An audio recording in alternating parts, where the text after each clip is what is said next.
Tusen takk. I'm very happy to be here. I will take my presentation in English. This is my first time in Göteborg. I remember from my former days a song from Evert Taube about loss of love and my girl who went to Göteborg, isn't it? Yeah. But I will speak more in detail about my site, Bryggen in Bergen, and I will try to couple the situation, the climate change situation, and how we actually try to cope with the challenges today. So let's start.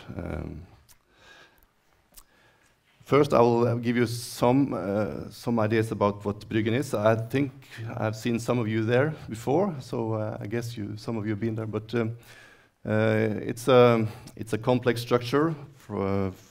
Some of it is more than 600 years old, but it's structures that's been there now for almost 1,000 years. There's been 2 ongoing projects trying to cope with some of the challenges, multidisciplinary projects, which might be of interest for you to listen more about and to hear about. And I think it's, although we don't have worked that, how to say, very eager and the structural way that you do in Scotland now, and I think we have some ideas about how to go forward. And what's interesting from a owner perspective is that you have to take some decisions and you have to move forward. So you can't hesitate too much.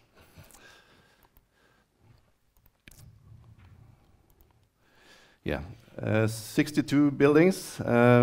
It's a relic of North European urban structures. I was intrigued by the description of the former speaker about the way they used or reused the wood to build on, because that's what they have done in Bryggen as well.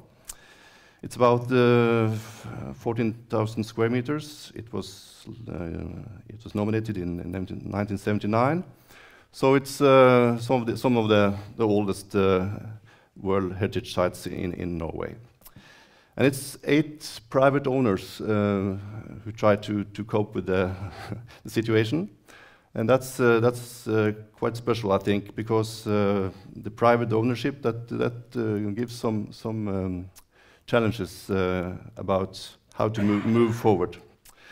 And from being a nucleus about trade, it's now being a nucleus for tourists, and the change in function is also a part of the story here. So all these things are sort of interlinked. Yes, I think I will start with just a video showing some of the things that we've been working with in a project called Project Bryggen. So let's see if it works. Bryggen is a UNESCO World Heritage Site, and it is Bergen's most treasured possession. It is a cultural monument from the top of its well-known gables to the 10-meter deep unseen archaeological deposits underground. But Bryggen's long and dramatic history has taken its toll. We can save it and restore it to its original splendor. With large grants from the state, Bryggen is now cared for using traditional craftsmanship and new knowledge.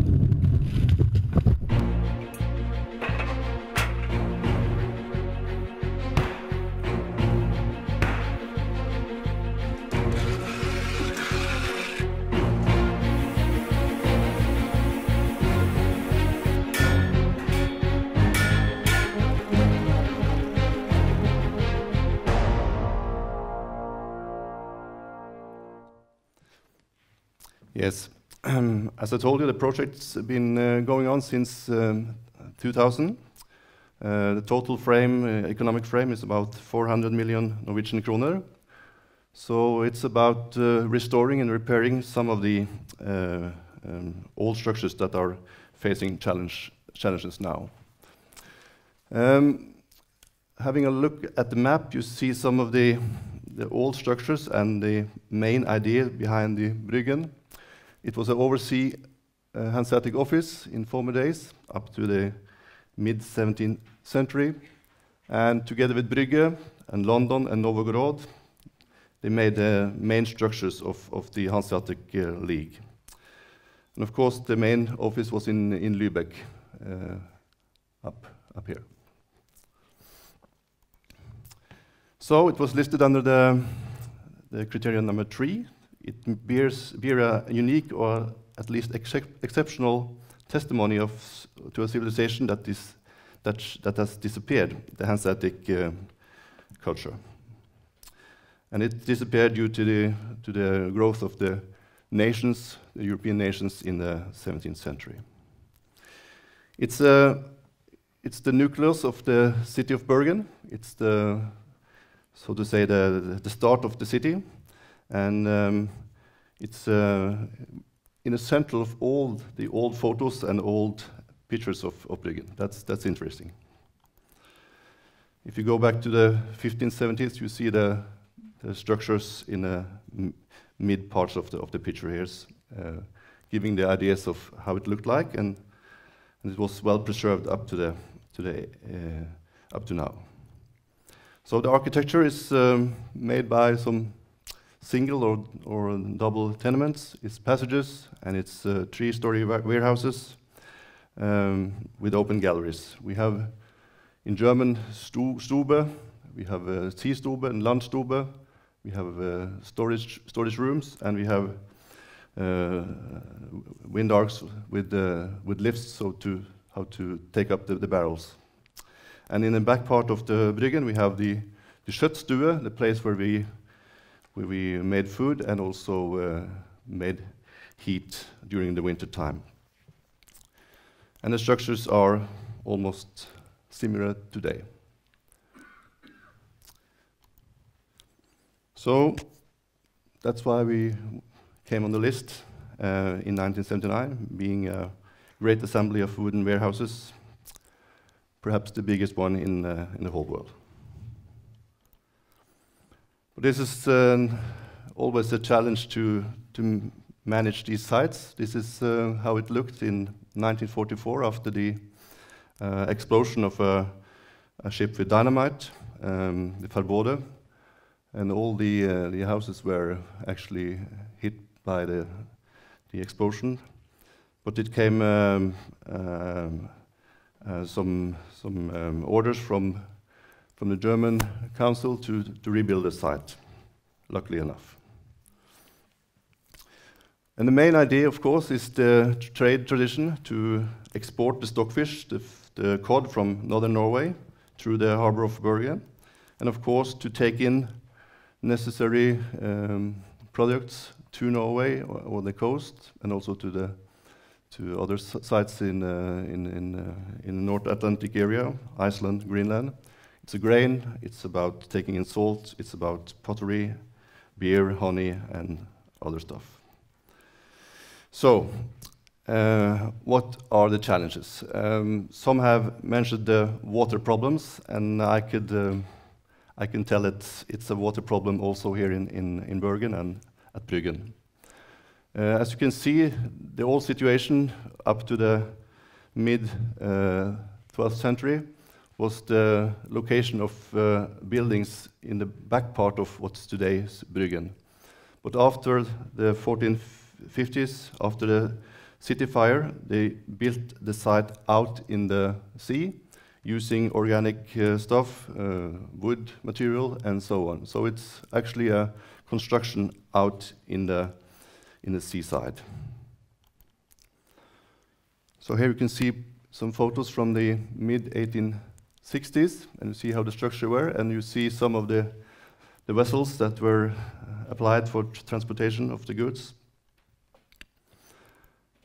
And a lot of people were involved in the trade. Some 2,000 people were working here. Most were up to the 750s was German youngsters below 18 years old.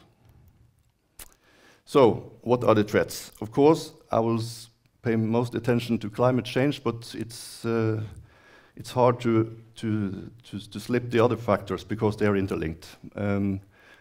As I told you, city fires has hit the site several times, and from a cultural site management point of view, you could say that this is the regular situation. We had 11 fires hitting Bryggen, and now it hasn't been a big fire at Bryggen since 1702. Did they build Bryggen for lasting for more than 30 years or 50 years or 80 years? What was the idea of building a site like Bryggen? You can answer today. Here's the 1702 fire. It hit almost 80% of the total city of Bergen. It was a very devastating fire. And the last one was in 1955. It took the northern part of the Bryggen area. So that was really a starting point for the preservation work at Bryggen. Here you can see some photos from the 55 fire, and some of the people of Bergen told the firemen to put on gasoline. But the starting point was really that the archaeologist was able to do excavations here. So even though it was a catastrophic event, the access to the area and that it was possible to do excavations here made people of Bergen to realize that it's a valuable site. Here you are into the core area of the city. And you can see some of the wooden structure here that was used for rebuilding the buildings on top of it. But this was the plan after World War II. The German traditions and the Hanseatic League and so on wasn't very popular. So the idea was to build something new and something modern. So they went demonstrating and told the political parties to say that take away the rats and the old houses, let's build something new and modern. This is only 70 years ago, 60 years ago. So that's also a part of the story, the lack of maintenance and the lack of focus on how to take care of the site is always a problem when it comes to wooden structures. So here we have at least more than 100 years of lack of maintenance in some of the area. And today, new threats. The municipality is planning a light rail in front of Bryggen, taking away the contact between the houses and the sea. So that's also the part of the story now. Things are changing, and it's not only due to good or bad choices done by heritage people, but it's also political processes that we don't always find the right way. Okay, the organic matters, the building materials below the buildings are made by organic matters, and we had a subside, a shrinkage of about 50 centimeters of more than of about 70 years. That's quite a lot.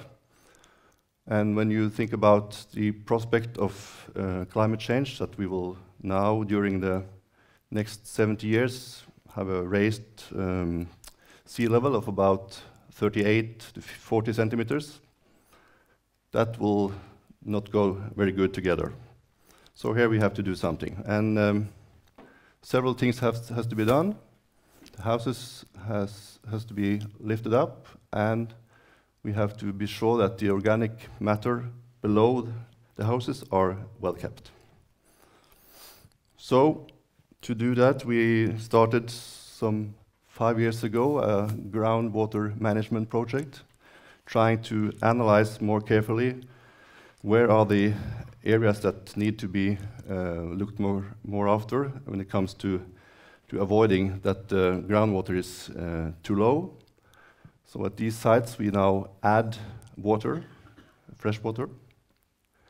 And another issue is, of course, the problem of the sea and how to handle a raised sea level.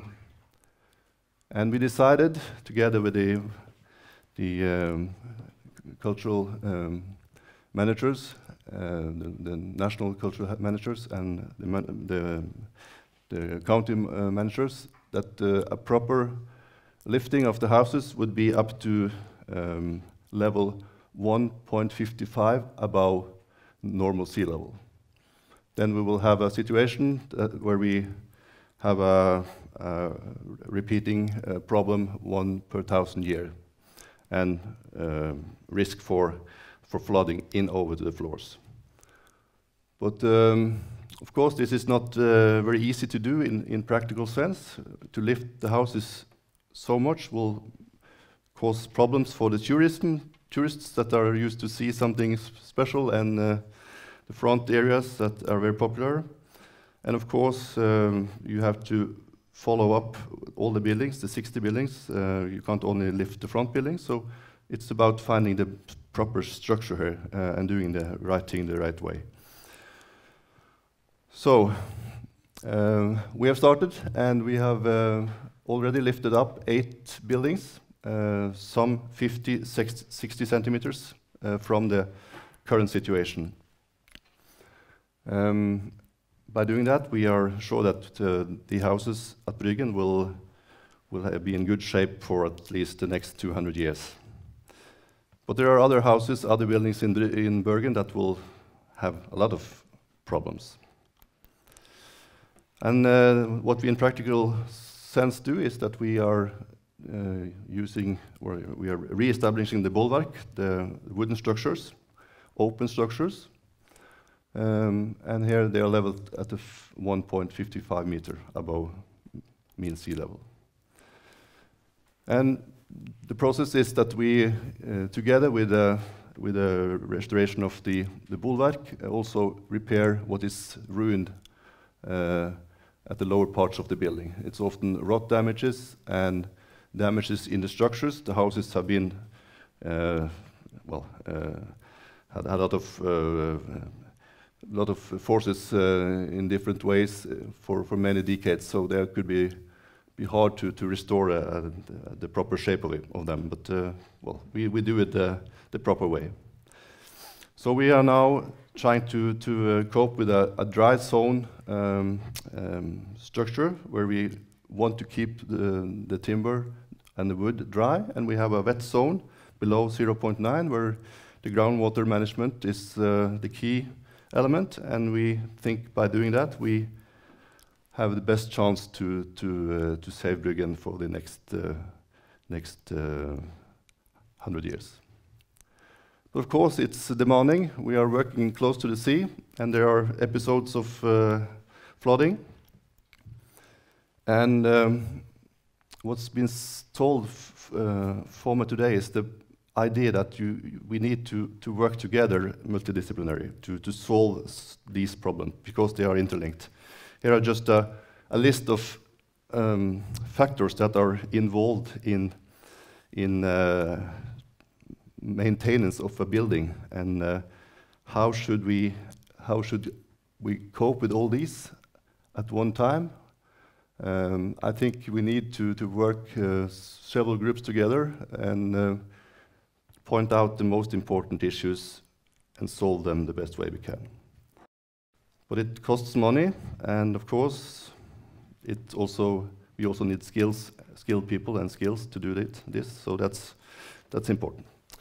What's interesting is that when we do the craftsmanship, that's also an important story to tell the tourists, and they find these stories and the way we do the repairs quite interesting, and we use this guiding principle of authenticity, using craftsmanship techniques, materials that were used some 300 years ago. We apply the fjord pine and stimulate the salesmen of timber in the fjords in Western Norway. And we try to train our craftsmen the best we can by having them going to courses and finding programs we follow, and we do the best to finance the work. Somebody asked what is the price of doing this repair, and I looked at the figures, and we apply about from 30,000 to 60,000 kroner per square meter on the repair of the houses. That's the same price as you have to buy a new house today, so it's not that much. And for the maintenance of the houses, we today apply about 600 kroner per square meter. That sounds much, but that's the cost of a World Heritage site, I would say. So, I think I have given you some ideas of what we're doing. I hope you have had some inspiration at least, and you're welcome to join us at Bryggen.